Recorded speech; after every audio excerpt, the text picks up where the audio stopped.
LPG లోడ్తో ఉన్న భారత్కు చెందిన సైమీ ట్యాంకర్ సురక్షితంగా గుజరాత్లోని కాండ్లా పోర్ట్కు చేరుకుంది.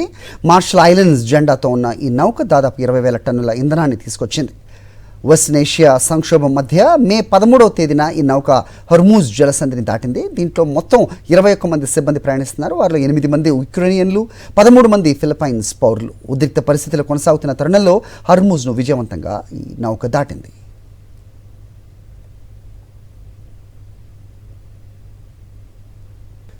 ఎల్పీజీ లోడ్తో ఉన్న భారత్కు చెందిన సైమీ ట్యాంకర్ సురక్షితంగా గుజరాత్లోని కాండ్లా పోర్ట్కు చేరుకుంది. మార్షల్ ఐలాండ్స్ జెండాతో ఉన్న ఈ నౌక దాదాపు 20,000 టన్నుల ఇంధనాన్ని తీసుకొచ్చింది. వెస్టర్న్ ఏషియా సంక్షోభం మధ్య మే 13వ తేదీన ఈ నౌక హర్మూజ్ జలసంధిని దాటింది. దీంట్లో మొత్తం 21 మంది సిబ్బంది ప్రయాణిస్తున్నారు. వారిలో 8 మంది ఉక్రెయినియన్లు, 13 మంది ఫిలిప్పైన్స్ పౌరులు. ఉద్రిక్త పరిస్థితులు కొనసాగుతున్న తరుణంలో హర్మూజ్ను విజయవంతంగా ఈ నౌక దాటింది.